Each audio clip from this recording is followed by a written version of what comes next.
વ્યાપક નુકસાનની ખબરો છે। વાવાઝોડાનો વિનાશ છે, કાળઝાળ ગરમી, આકરા ઉનાળા વચ્ચે ગુજરાતના વાતાવરણમાં અચાનક જ એવો પલટો આવ્યો જે પલટાએ લોકો જ નહીં ધરતીપુત્રોની જિંદગી હચમચાવી નાખી છે।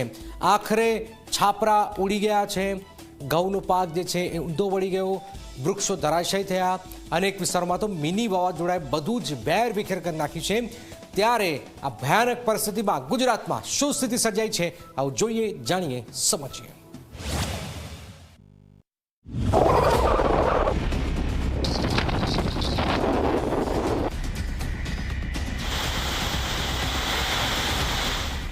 ગુજરાત, જ્યાં ઉનાળામાં તાપમાન ચરમસીમાએ હોય છે, ત્યાં અચાનક જ વાતાવરણમાં એવો પલટો આવ્યો કે આકાશમાં ધૂળની ડમરીઓ ઉડવા લાગી અને પવન એવો ફૂંકાયો કે જાણે તોફાન તાંડવ મચાવી રહ્યું હોય।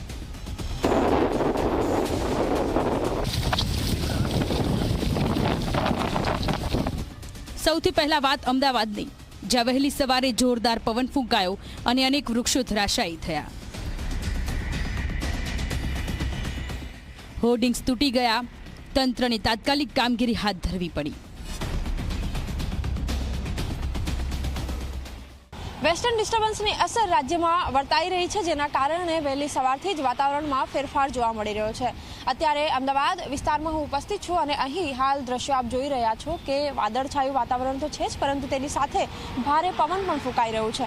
વહેલી સવારથી જ ધૂળની ડમરીઓ ઉડી રહી છે અને હવામાન વિભાગે અમદાવાદ, ગાંધીનગર, ઉત્તર ગુજરાતના જે જિલ્લાઓ છે, સાથે જ જે સૌરાષ્ટ્રના જે જિલ્લાઓ છે અને દક્ષિણ ગુજરાતના જિલ્લાઓ માટે યલો એલર્ટ સાથે હળવાથી મધ્યમ વરસાદની આગાહી વ્યક્ત કરવામાં આવી છે। કેટલાક જિલ્લાઓને લઈને વરસાદ માટે યલો એલર્ટ આપવામાં આવ્યું છે।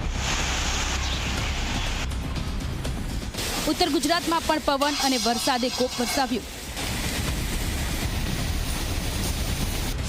બનાસકાંઠા અને પાટણ જિલ્લામાં ઊભો પાક જમીનદોસ્ત થઈ ગયો। ખેડૂતોના મોઢામાં આવેલો કોળિયો જાણે છીનવાઈ ગયો હોય તેવી સ્થિતિ સર્જાઈ છે। આસુબાનો રાતે વરસાદને વાવાઝોડું આવ્યું, એમાં ઓછામાં ઓછો 2 જોતરાના ઘઉં હતા અને મારે 1.5 લાખની ગણતરી હતી અને બધો મોટાયો કોળિયો ગયો અને બધા ઘઉં ખરી ગયા, કોઈ કોમનું રહ્યું નથી, બધું ટોટલ બગડી ગયું છે। હવે અમારે કરવું જ છું આનું એમ। વરિયાળીમાં નુકસાન, એંડામાં નુકસાન, ઘઉંમાં નુકસાન, ટોટલ બાદરીયા હતી, બાદરીયા ઘણો આડી જ પડી ગઈ હતી, બધામાં ટોટલ નુકસાન તો છે જ। વાવ-થરાદ પંથકમાં વીજળીના કડાકા ભડાકા સાથે વરસાદ વરસ્યો। વાઢિયાવાસ ગામે વૃક્ષ પર વીજળી પડતા તે 2 ભાગમાં તૂટી પડ્યું। રાત્રે 2:30 વાગે વાવાઝોડું વરસાદ આવવાથી લાખો રૂપિયાનું નુકસાન થયું। વરિયાળીમાં અમારા જેવા હજારો ખેડૂતોને નુકસાન આવ્યું છે। વરિયાળીમાં કઈ રીતે નુકસાન તૂટી ગઈ? આખી ભાગી ગઈ છે બધી ટોટલ। કેટલું તમારા ત્યાં જે વાવેતર કરેલ હતું? વાવેતર 1.5 એકર છે। સુઈ ગામના ભરડવા ગામમાં પવનનો તાંડવ એવો રહ્યો કે સોલાર પ્લેટો પત્તાની જેમ હવામાં ઉડી ગઈ અને લાખો રૂપિયાનું નુકસાન થયું।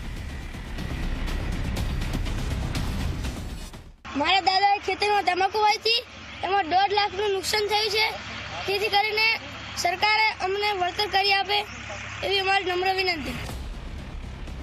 પાટણના સાંતલપુર અને હારીજમાં રણમાં વસવાટ કરતા અગરિયાઓ પર આ આફત તૂટી પડી। છાપરા ઉડી ગયા, સોલાર પ્લેટો તૂટી પડી અને જીવન જરૂરી સાધનોને ભારે નુકસાન થયું। કચ્છ જિલ્લામાં પણ વિનાશના દ્રશ્ય સામે આવ્યા છે।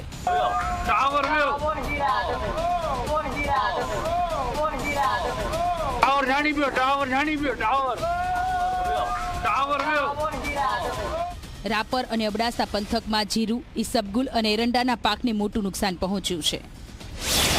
ખેડૂતો માટે આફત આર્થિક રીતે ભારે પડી રહી છે। સુરેન્દ્રનગર જિલ્લામાં તૈયાર ચણાનો પાક પણ વાવાઝોડાની ઝપેટમાં આવી ગયો છે। જમીન દોસ્ત થયેલા પાક સાથે ખેડૂતો હવે મુશ્કેલીમાં મુકાયા। ચણાનું વાવેતર 3 મહિના અગાઉ પહેલા કરેલું અને અત્યારે એનો લણણીનો ટાઈમ થયો અને તા કુદરતને કેર કર્યો કે ખેડૂતના મોઢામાં જે આવવાનું હતું એ કોળિયો જ કુદરતે લઈ લીધો, એટલે ખેડૂતને 40 થી 50% નુકસાન છે। અમારું ખેતર છે, આટલું નુકસાન છે। એ પ્રમાણે સરકાર અમને કોઈ સહાય આપે અને અમારા ભાવ રહે થોડાક વધારીને અને થોડુંક ખેડૂતની ખરીદી ઝડપથી લે એટલે ખેડૂત થોડોક દિવસે આવે. 30 થી 40% નુકસાનીની આશંકા વચ્ચે ખેડૂતો હવે સરકાર પાસે સહાયની માંગ કરી રહ્યા છે. આ વિસ્તારમાં વેસ્ટર્ન ડિસ્ટર્બન્સના કારણે જે પ્રમાણે 35 થી 40 કિલોમીટરની ઝડપે પવન ફૂંકાણો અને એના કારણે અસંખ્ય અગરિયાઓની સોલર પેનલો તૂટી ગઈ છે અને જે પ્રમાણેનો 4 થી 5 મહિના સુધી અગરિયા પરિવારોએ કાળી મજૂરી કરી અને જે મીઠાનું ઉત્પાદન કર્યું હતું એ તૈયાર માલ પણ ક્યાંક ને ક્યાંક ધૂળની ડમરી નીચે દટાઈ ગયેલો છે. આ સ્થિતિનું નિર્માણ થયું છે ત્યારે હાલ પર તે અગરિયા પરિવારોને અને મીઠાના વેપારીઓને ખૂબ મોટું આર્થિક નુકસાન સહન કરવાનો સમય આવ્યો છે. આપના માધ્યમથી મારી સરકાર પાસે સ્પષ્ટપણે માંગણી છે કે ત્વરિત એક્શનથી કચ્છના નાના રણમાં અને ખાસ કરીને સુરેન્દ્રનગર જિલ્લામાં જેટલા પણ અગરિયાઓ મીઠાના ઉત્પાદન સાથે સંકળાયેલા છે એ તમામ અગરિયા પરિવારોનો એક સર્વે કરવામાં આવે. એક તરફ ઉનાળાની ગરમી અને બીજી તરફ આ અચાનક કુદરતી આફત ખેડૂતો માટે ડબલ માર સાબિત થઈ રહ્યો છે. હવે સૌની નજર સરકાર પર છે કે ક્યારે સહાય આપે છે અને કેવી રીતે આ નુકસાનમાંથી ખેડૂતોને બહાર કાઢે છે. Bureau report, Zee media.